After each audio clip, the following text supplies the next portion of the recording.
When was the last time you tasted your food?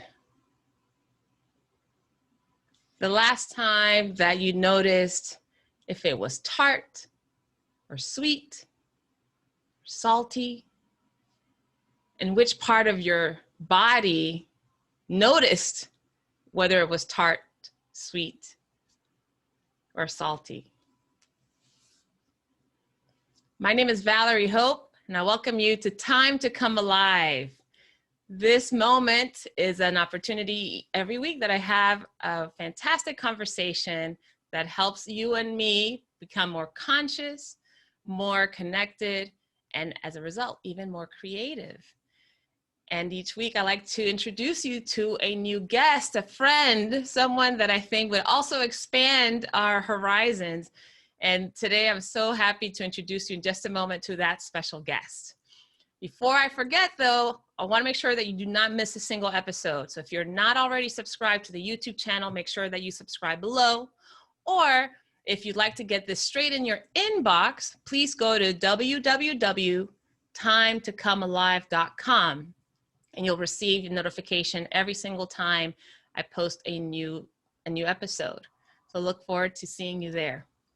Now for today's session, just want to introduce you to this really phenomenal and quite intriguing human being I had the pleasure of connecting with probably about a month or so ago.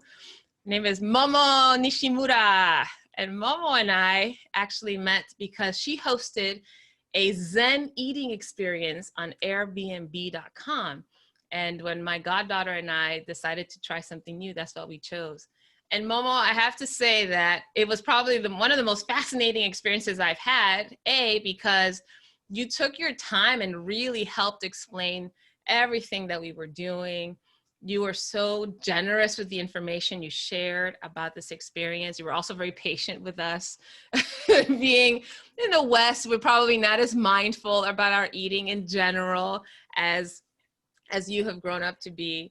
And I had so much fun, and I wanted to talk more during the session, but there were other people, so I had to be respectful of that. So I'm so happy that you said yes to being a guest on Time to Come Alive.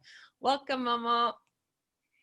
Hi everyone. Hi, Valerie. Thank you very much for inviting me. Yes, I'm so honored. absolutely. No, this is great. Momo, what else should we know about you? Okay, so I am Momo, and I'm hosting Zen Eating, as Valerie shared.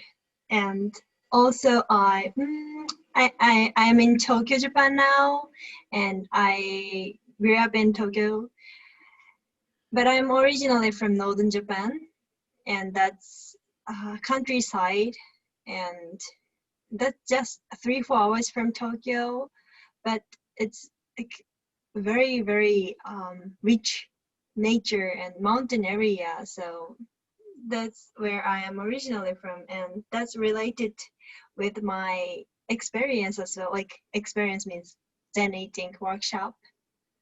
So yeah, we can talk about it later, maybe a little more. So much. There's so much to peel back. So I think the first thing we should explain to people, because I've already used the term Zen eating a couple of times. Mm-hmm. What exactly is it for those who are unfamiliar with that term? Okay, so I hope everyone is familiar with mindfulness. And so this activity or this workshop is a little bit similar to mindful eating, but twisted or like based on Zen Buddhism teaching. Interesting. So what would be different from mindful eating and Zen eating, for example, if you had to give some specifics? Okay, so basically this is like something like meditation. So having meditation while eating, that's the basic concept of mindful Zen eating meditation. And if you ask me about the difference between mindful eating and Zen eating, then I'm not sure this answer is clear enough, but mindfulness is seeking something that's beneficial for you. like say for example, like performance or concentration level or something like very beneficial for mainly business persons. And Zen is completely opposite, that ask you to um, let everything go and like release everything that you have. So you are not seeking something beneficial in the term of Zen Buddhism. So that's how beneficial Zen Buddhism actually. It's ironic though.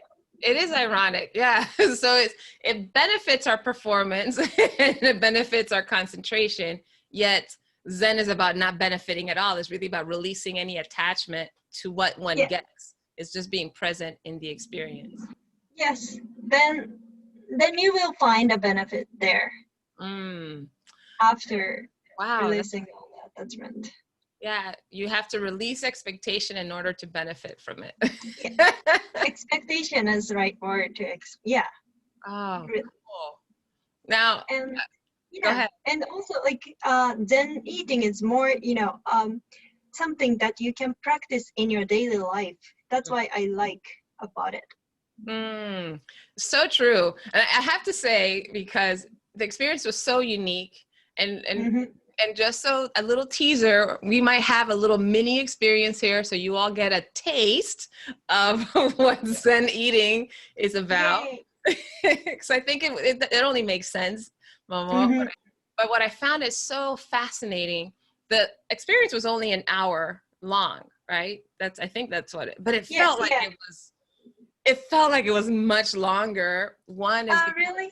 Oh yeah, but not in the on board, when is this over kind of longer. It was more as in we went so deep in such a short period of time that time really didn't matter, right? It almost felt like time fell away.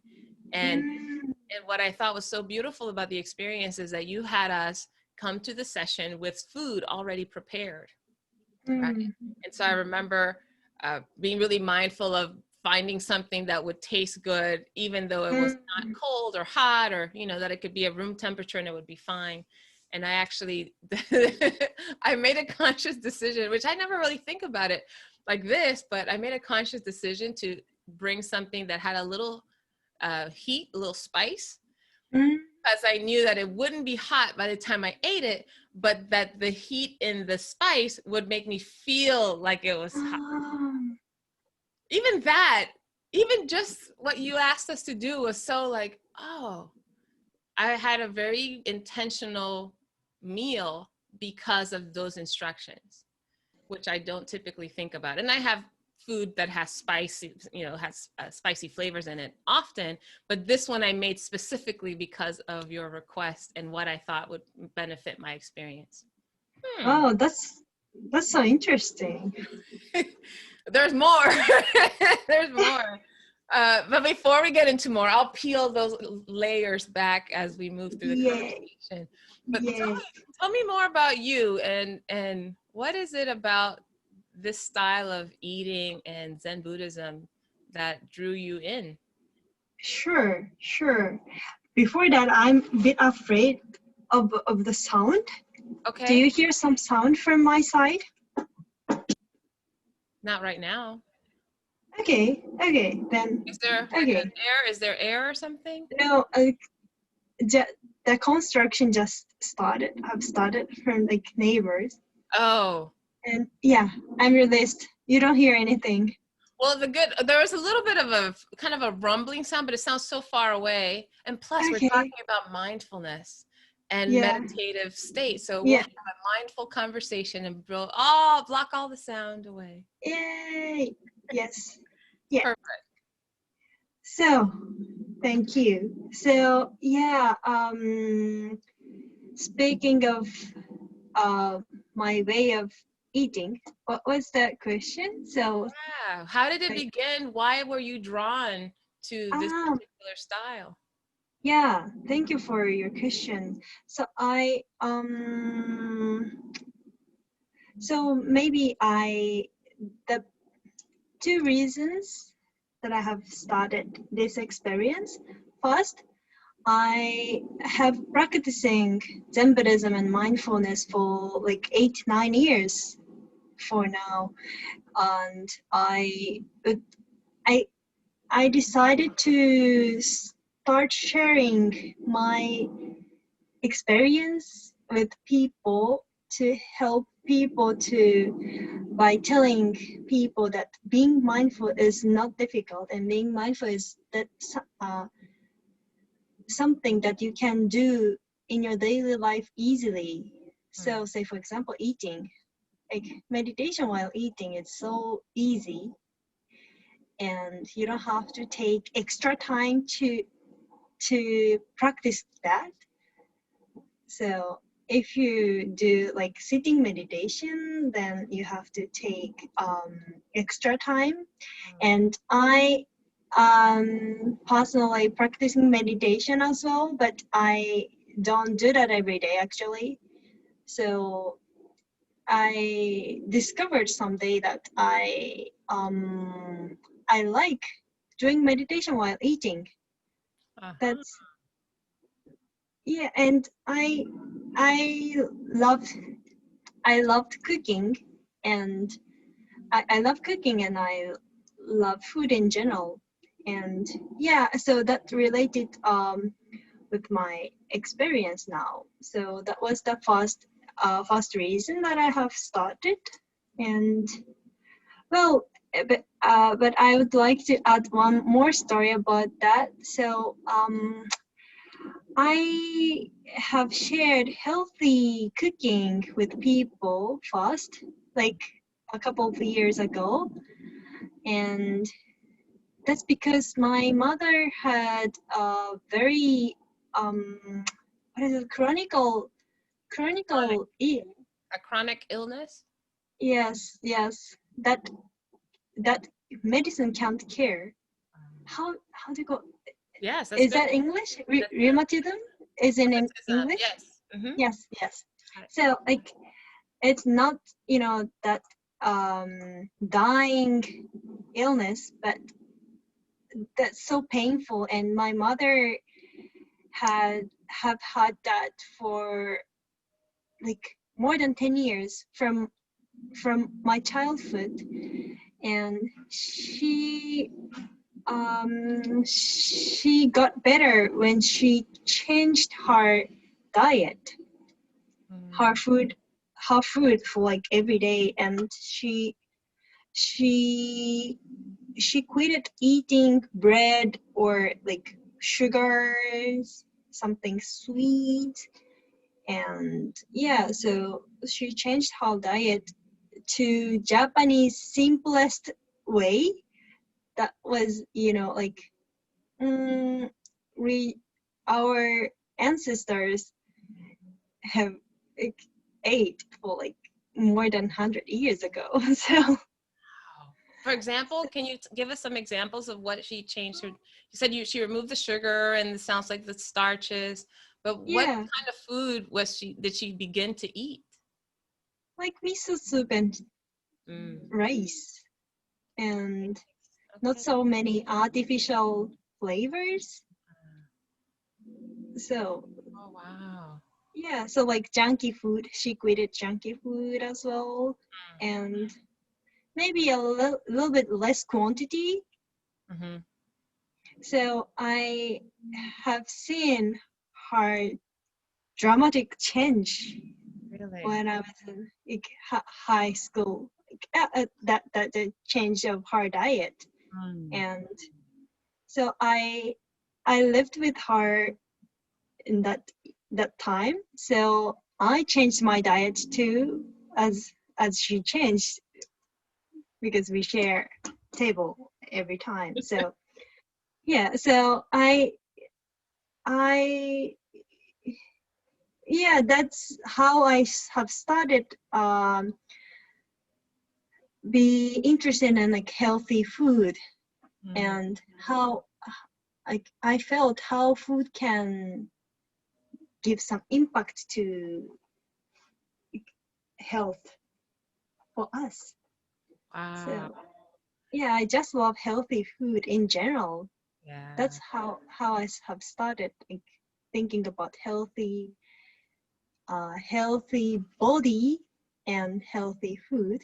And but that time I was just focusing on what to eat to have healthy body. Mm. And after like, a couple of years or like more, like after a few years, and I have realized, oh, what to eat is important, but how to eat is more important. Mm. Maybe to know what is the best food for you. So, Yeah. That's so really, you said so many things that are fascinating to me. I think one, and I feel intuitively, I've always known that to be true, that the food that we eat clearly has an impact on mm-hmm, our body. And I know that mm, I have some chronic aches and pains that are increased when I eat certain foods. So I mm, often do my best to avoid those foods. And there are times when those foods are, I'm a little bit more addicted to those foods sometimes because they're processed foods or something like, I'm thinking sweets. mm-hmm, It's sometimes difficult for me to turn down sweets. There's certain mm-hmm, starchy foods also that I enjoy mm-hmm, eating. And so you're right. I think I've been mindful in seeing how some foods affect my diet. And as last year I did an eating program, and it wasn't necessarily mindful in the sense you're talking about, but we were mindful in certain aspects of the program. So for example, mm, one of the in the 90-day program that I did, it was called Wild Fit, the Wild Fit Mind Valley program. It was fascinating because mm-hmm, they asked us to don't change anything about how you eat, but start to notice the emotions that are driving you to eat or how you feel before, during, and after eating. And so that was one thing. And then as we went through the program, we started shifting some of the foods. They would recommend certain seasons of like, okay, eat this types of food now. And I remember increasing the types of vegetables I ate. There was a point in time where I remember counting the amount of vegetables that I had included in my diet. And it was, I think, 54 different vegetables. mm. Like everything from garlic Wow. and onions to Yes. Chinese cabbage to daikon to, Yeah. I mean, it was all sorts of things. And Wow. to this day, I still continue to eat a variety of vegetables, which my Mm. parents are really shocked by because when I was a child, I hated vegetables, and I would Oh. never leave the table because I couldn't finish my vegetables. And they said you can never leave and watch TV or play until you finish everything on your plate. And I would sit there for hours and just say, okay, I'm gonna win this. Ah, Ah, so yeah, such a difference, such a difference. yeah. Do you know why you didn't like vegetables? So great question. What I've realized is, and first of all, I love my mother and my father, of course.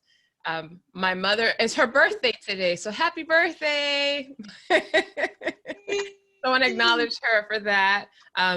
But cooking was not really an art form in my home. Let's just call it that. It was very practical. It was like, we ate a lot of the same foods over and over. I feel like the vegetables were usually overcooked or under seasoned or something. They just were not appealing to me.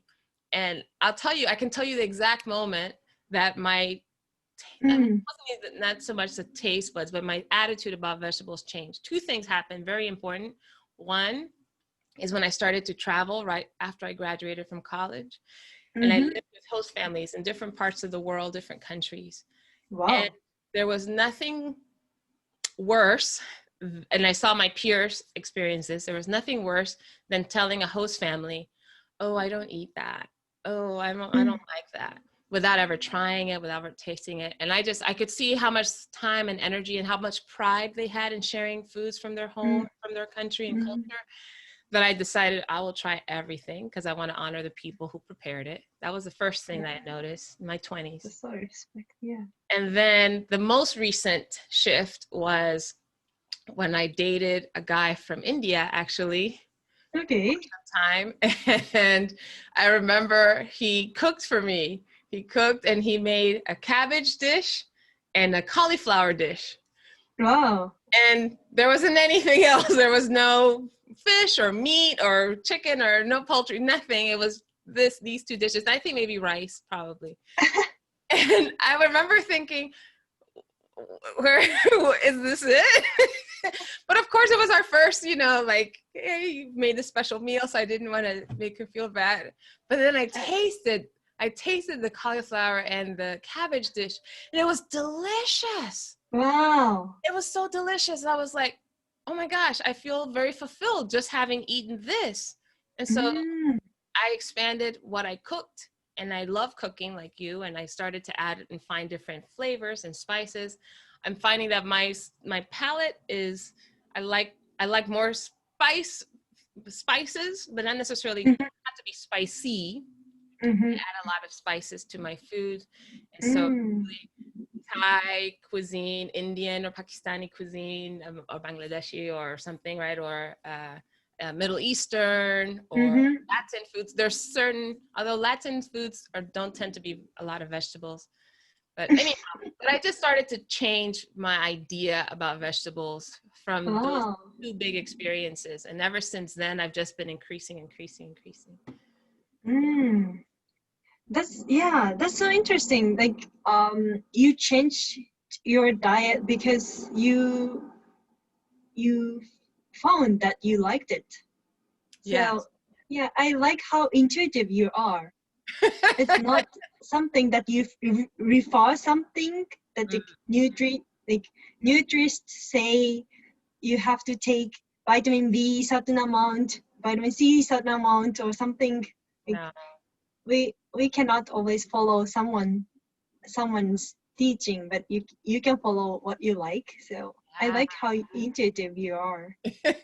Well, don't give me all the credit, because in your session and the experience that we did, there were a few moments where I realized that my food, I am not paying as close attention to how I eat it.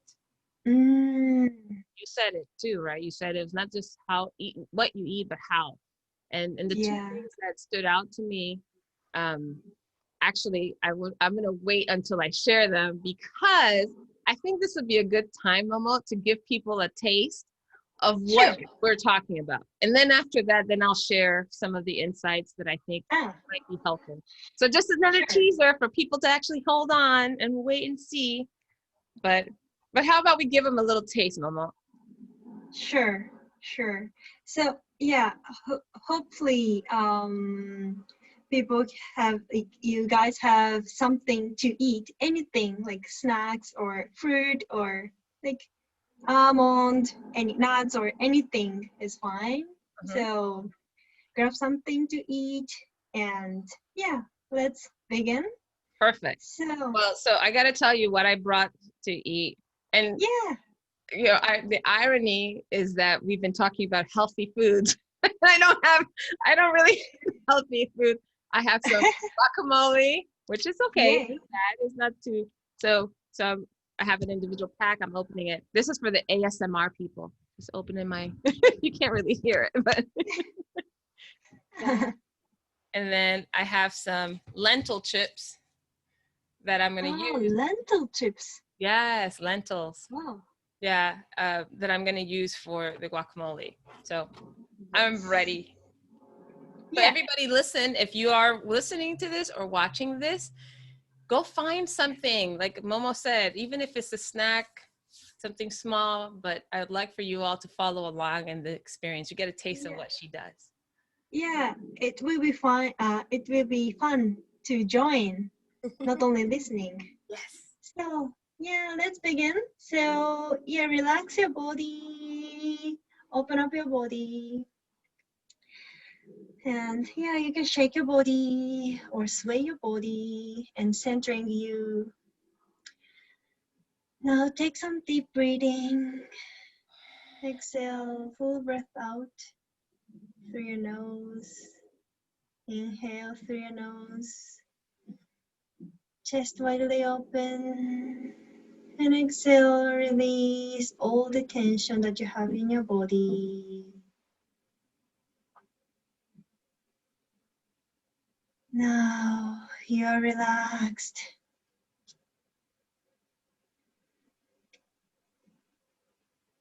So put your palms together. Thanks to the food and thanks to the people who helped me to eat. Bow and coming back. Release your hands.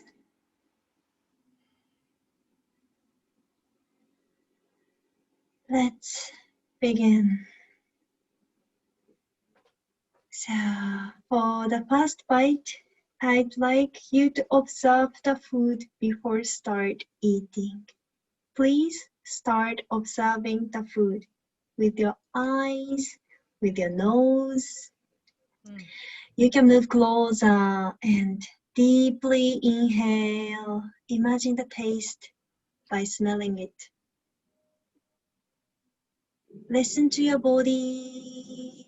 As you smell it, you may feel that your mouth is watering now. Yeah. Yes, you are. That's the sign from your body that your body is ready for eating. So listen to your body first, and now when your body is ready, start eating. Put the food into your mouth, but for the first bite, no chewing. Let the food sit on your tongue without chewing, without moving. Enjoy the flavor of the food that is sitting on your tongue. You may feel a little different from what you used to do. Enjoy this strangeness. Relax your body and start moving your tongue. Which part of your tongue catches the sweetness of the food? Which part of your tongue catches the bitterness or sourness of the food? Now start chewing. When your body is ready, slowly, consciously. How are you feeling now with your entire body, with your 5 senses? Open up your 5 senses again. Listen to your nose, mouth, tongue.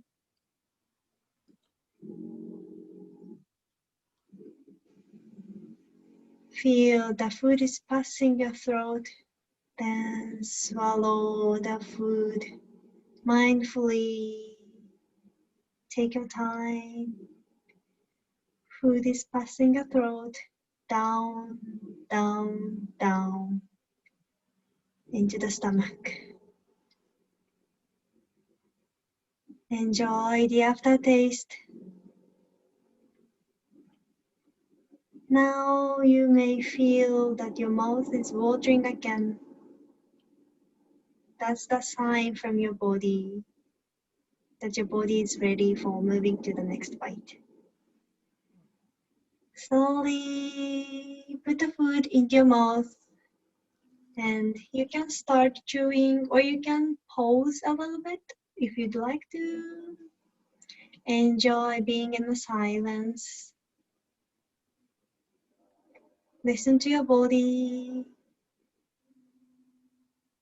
Slowly you can start chewing. Relax your body and face. Keep observing the flavor.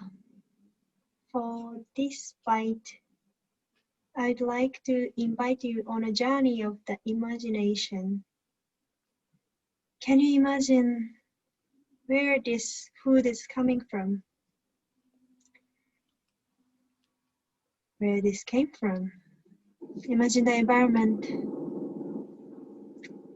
How long did it take to arrive here? as food? How many people helped you?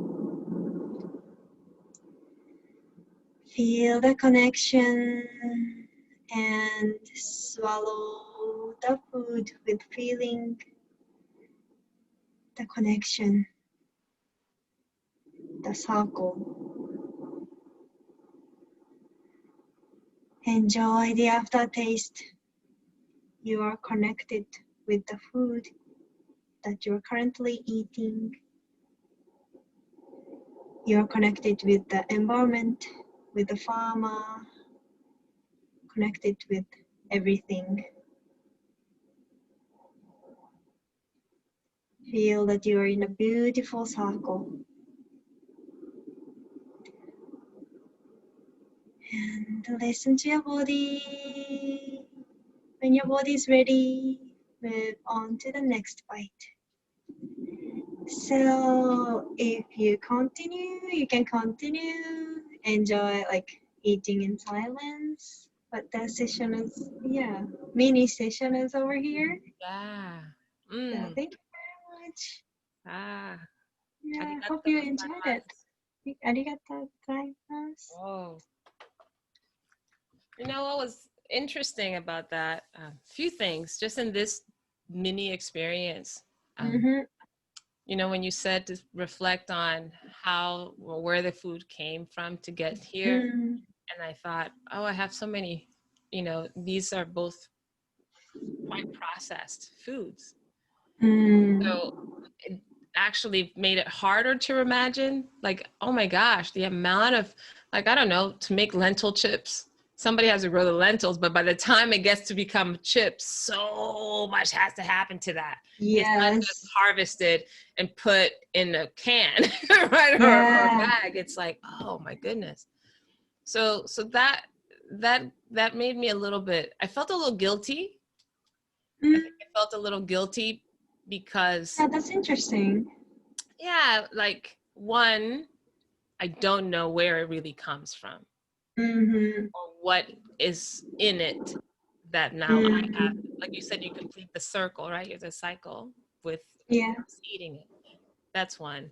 The guacamole, similar because it's, you know, in this package, and I didn't buy the avocado and make my own.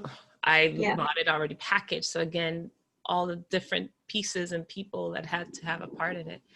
So it's so interesting. It seems like it's much more important to have, not to have, but healthier options, I think, complete the experience for somebody.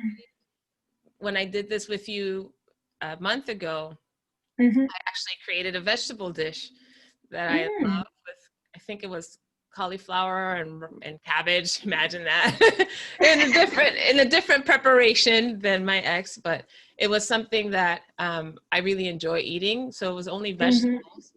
And then I remember not feeling that because everything came from, there's the cabbage, here's the cauliflower, here are the onions, here's I had all the ingredients and I made it myself. So I had a different relationship to the food. I don't think about momo, to be honest. I don't typically think about it. And honestly, since our session, I have not thought much about it either. How mindless I eat. It's so clear. Yeah, that's good learning from your everyday life. So we are not saint. So like feeling guilty is good learning, and we can learn from that too. Guilty is good learning. Thank you for that. Yeah, that's so interesting, and life is for feeling those emotions, and that's so fun to feel. That's cool. Those like up and down. So tell me about your food journey, right? When you said your mother obviously changed her diet and therefore your diet changed. But what did you start to notice when you started to eat more mindfully? What kind of learnings did you have?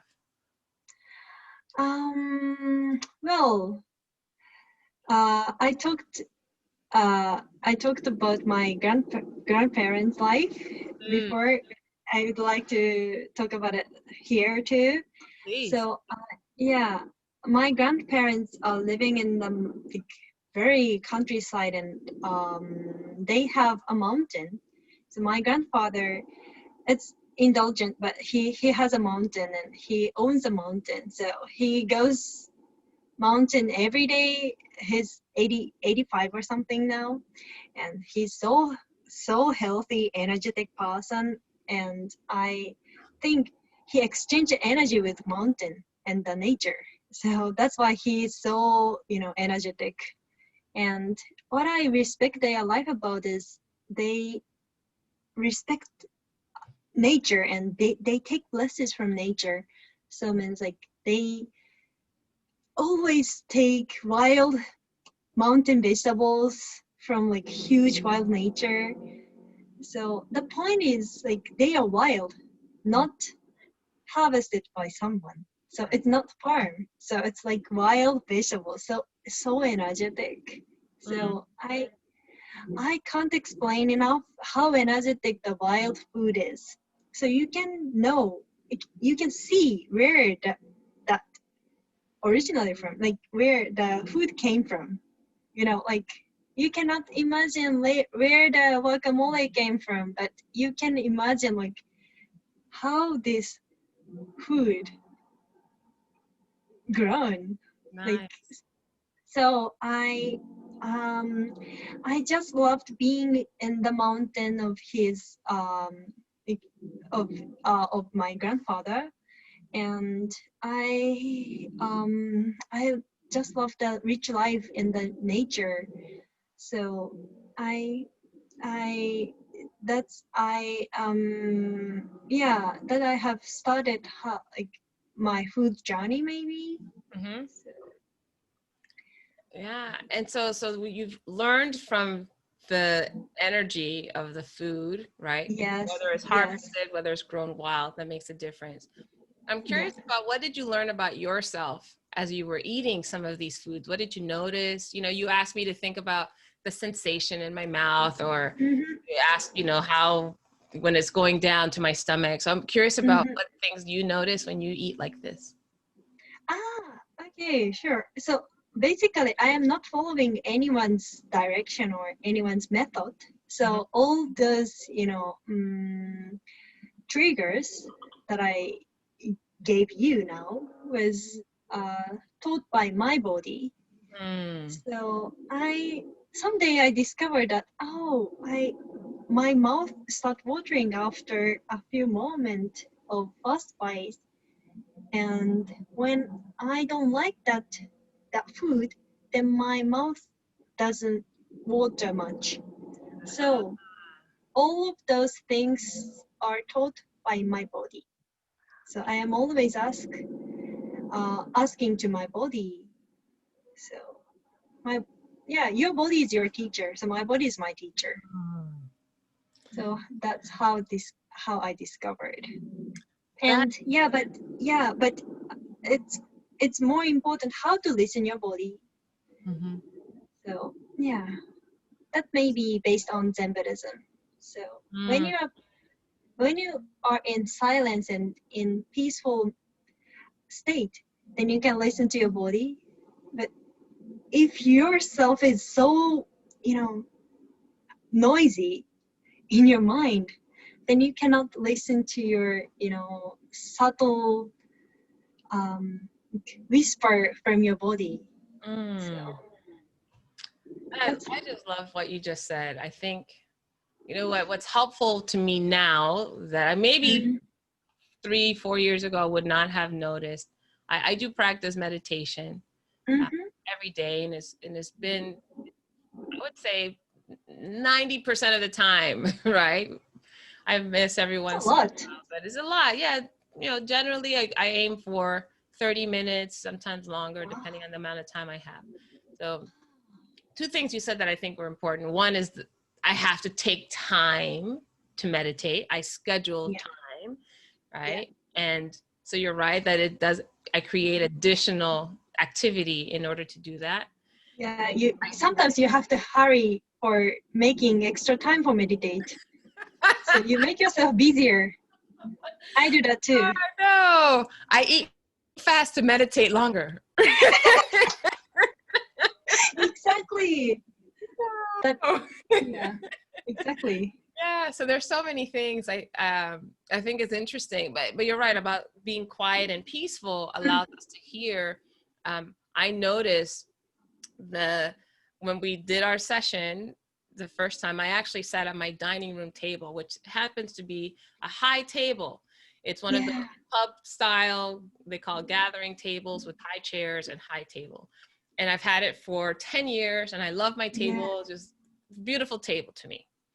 Yeah. And while we were having this experience, I realized that I was not able to get comfortable. And I was listening to all your prompts and I was following directions, but there were moments where I was like trying to find a good place to put my feet against the rail of the chair, or it was too far from the floor. So I was like, oh.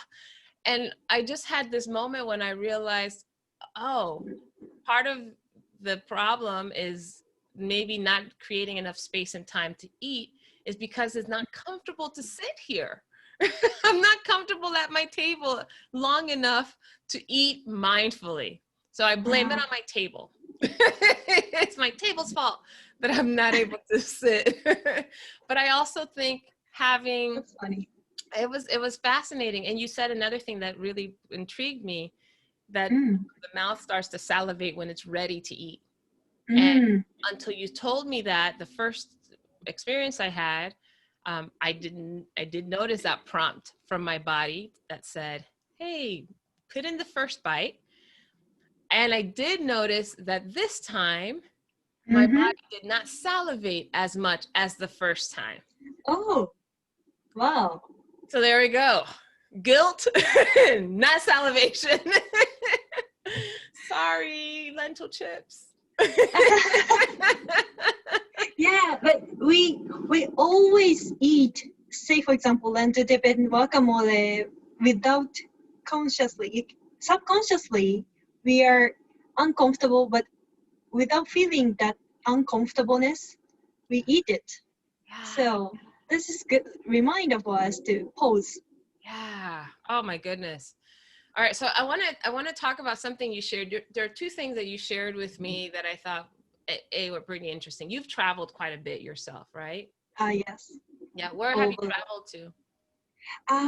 More than 30, 40, 50 countries, but I have lived in India for 2 years and I have lived in Egypt for 3 years when I was a child.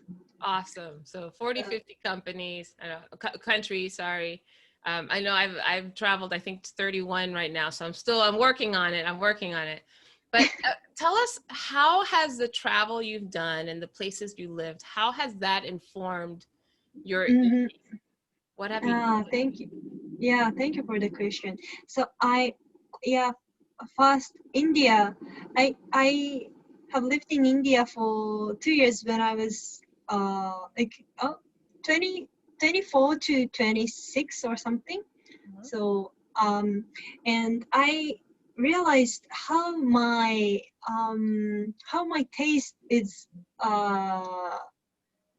used to Japanese food. So Japanese food is very um, very subtle flavor, but not that strong like Indian spiciness and all the strong, powerful flavor. So I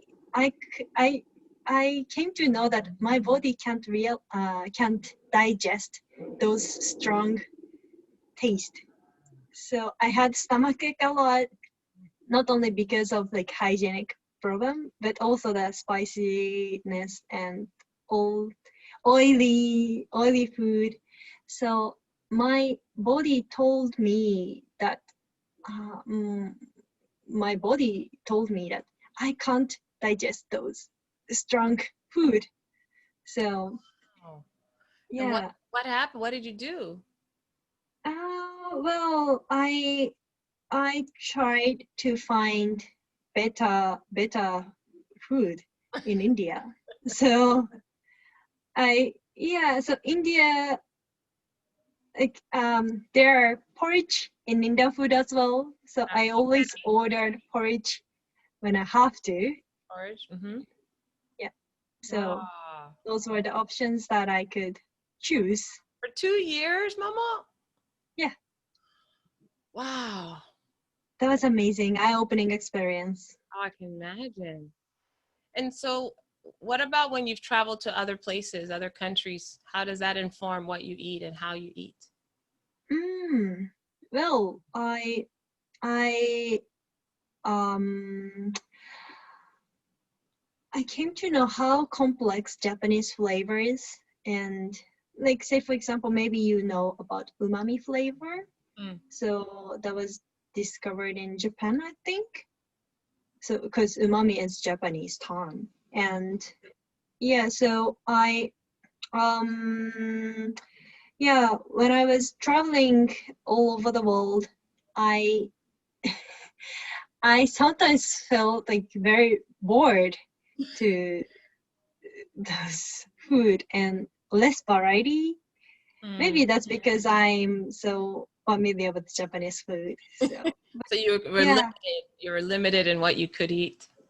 yes, Wow, yes, that's fascinating. Yeah, I think that would have a lot to do with how mindful. Well, I think you like to your yeah, point, the more mindful we are of what we eat, right? The more we're paying attention, we can see how yeah, foods impact our body. And it sounds like you made a choice, right? So if somebody yes.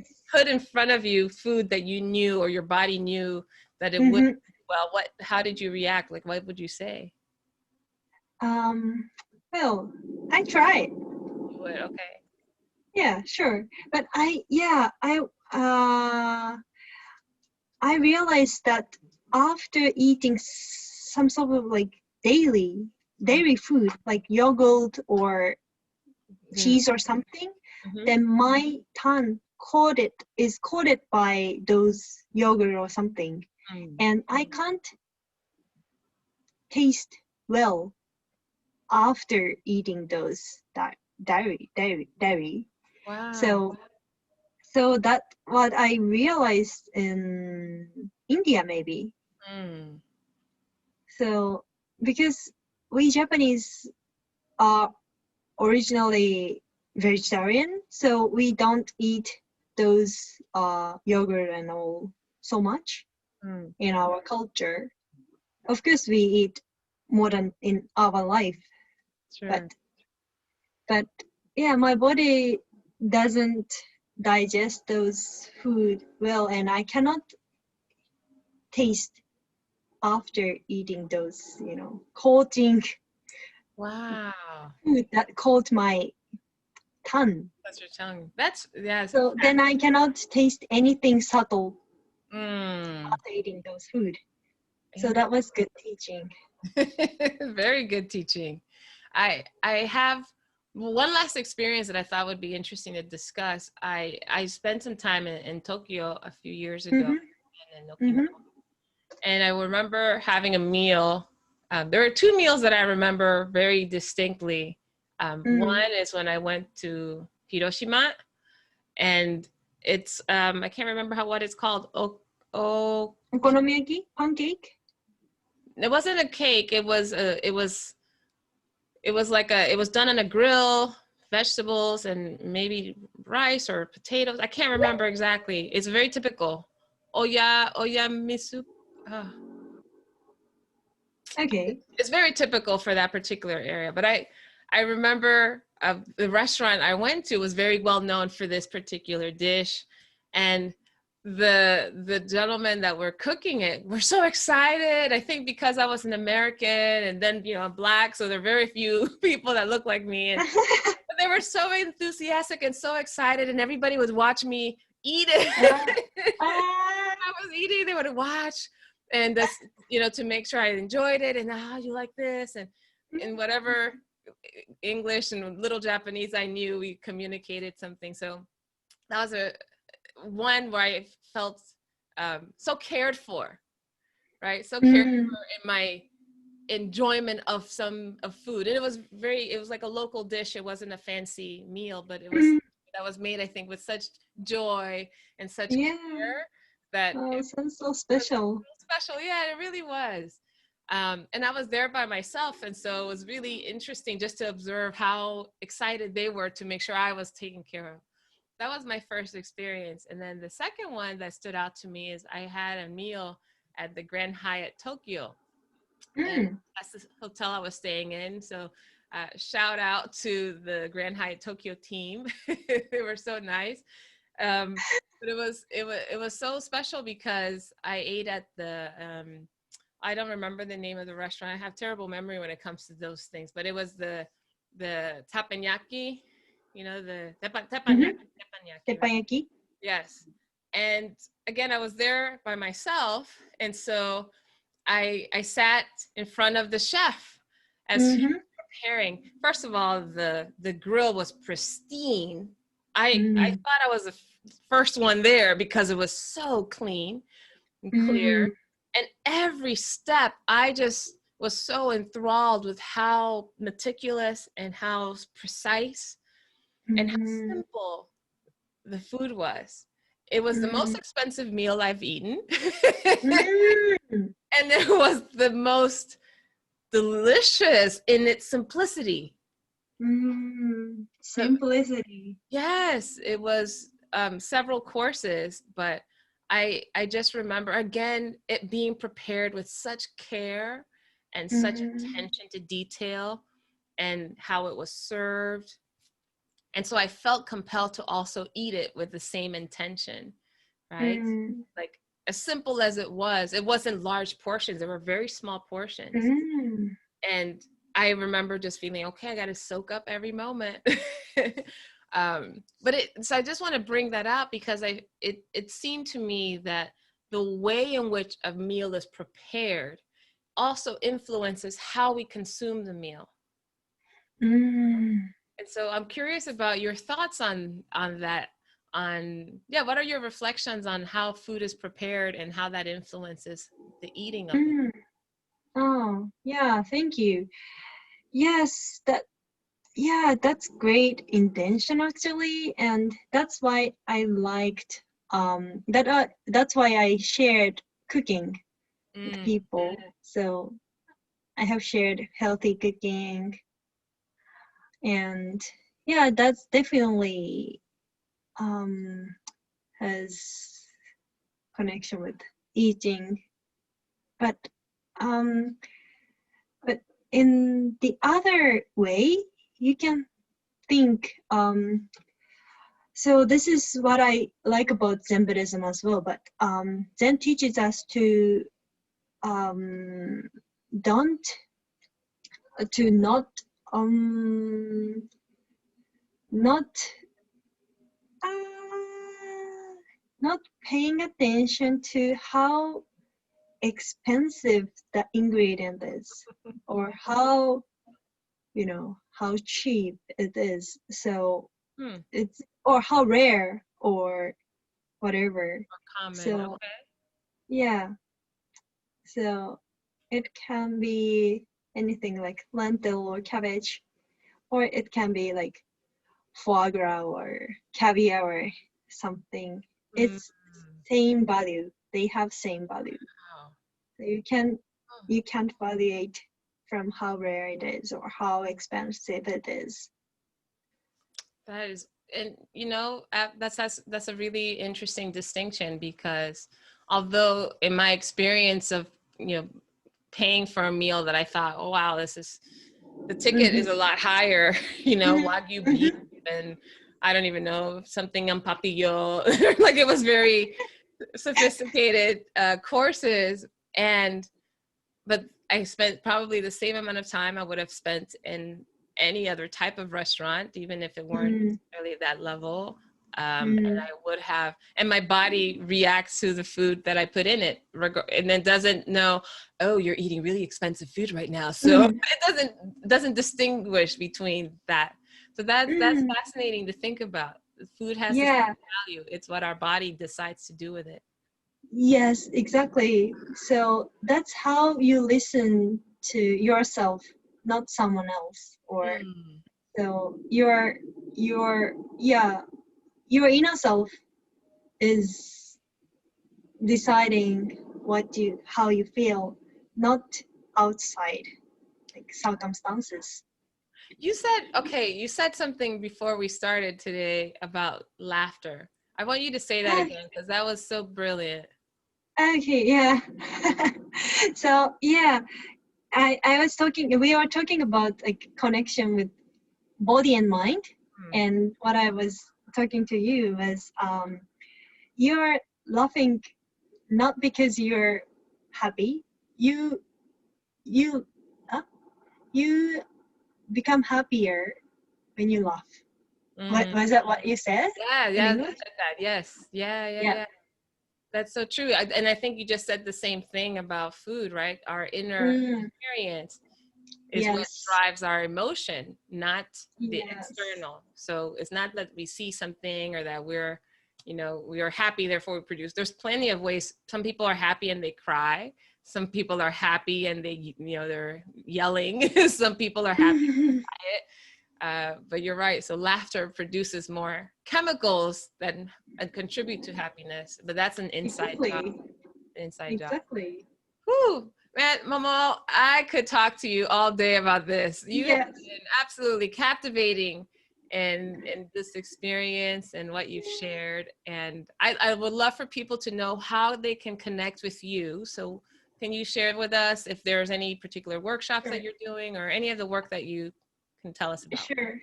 Thank you very much. So I am hosting the small group session on Airbnb, like you attended, and so yeah, I hope will you will share the links in the description box, and also you can listen to my audio recorded on InsightTimer. That's the meditation application. Mhm, So you can just type Momo, Momo, and space, Zen eating, mhm. and you'll find me on InsightTimer, and you'll be able to listen the audio recorded, the longer version of today's session. And also recently I take more sessions from corporate. So if you have teammate, then I'm very very happy to welcome you to my session. So yeah, I will again, like I will ask you Oh, to put the description box the links to my website, good. and yeah, corporate and conference, like seminar. So this is good, great break for lunchtime. So if you're organizing like web seminar or web conference, then this will be amazing for yeah, your experience in the participant experience will be amazing if you give them have chance to experience at the lunchtime. So Mm, I had just finished the uh, giving session for 200 people at whew, the mindfulness conference, uh-huh. Zen and mindfulness conference. That was amazing experience for me, and many people enjoyed it. So I hope I can help in that way too. Yeah. And all my social media, I have Facebook and Instagram and everything. So yeah, again, like description box, you can refer. I will put So all the links. And you also have a YouTube or you have a podcast? yes, I have podcasts too. Yes, I know. Okay, I noticed you did not mention your podcast. So I'm like, Mama. sorry. Yes. So last but not least, I do have podcasts as well. So Momo Space Anything, of course, links is there. Yes. So Oh, I'm so happy. thank you so Arigato, much. arigato, arigato gozaimasu. So Enjo- wonderful. I enjoyed it so much. Yes, same here. I think the biggest takeaways I think for me are Mm, really letting my body tell me more and more what it needs as mm, opposed to my thoughts or my emotions or my ideas, right? So I think paying more attention and honoring my body more and more is important. And I'm getting That's better at it beautiful. every year of life. The more wisdom I gather, the more the more I listen. Yes, My body that's beautiful. responds faster now too. So thank you for giving us such great tools. And I think the other thing I'm so taken with your approach is that it provides so much grace. You know, there's no judgment about, oh, that's Exactly. good, oh, don't do this. And I think there's so much shame and so much judgment sometimes around the foods we Yes. eat or don't eat, or how much or how little, or right. And Mm, and I appreciate, even when you said, when I told you I felt guilty, and you're like, oh, that's such good learning. Oh yeah, it is. So that's so generous of you, Momo, and I'm so happy that you're able to yeah. share your message with us. Thank you. Yeah, that might be the essence of what I would like to share. Mm, No judgment. no judgment, just joy. Yeah. Joy, Just no joy. judgment. Yeah. Yeah. Oh, lovely. Well, thank you so much for Thank being you so here. much. And let's say goodbye to our friends. Thank you so much for joining us. I'm glad Thank that you you so tuned much for in. joining. Yes. Oh, you should tell us in Japanese, like a nice little goodbye or something, so that people feel like, oh, you're all the way in Tokyo. They want to feel your heart in your language. Sure. Thank you. ありがとうございます。また会いましょう。I just say thank you and see you again. じゃあ、 Hey. ありがとう. See you Arigato. again. Thank everyone for tuning in to this episode of Time to Come Alive. Once again, just an opportunity to be more conscious, connected, and creative. And I think you see now why. But please don't forget, go ahead and subscribe to this YouTube channel so you get notified anytime a new episode is posted.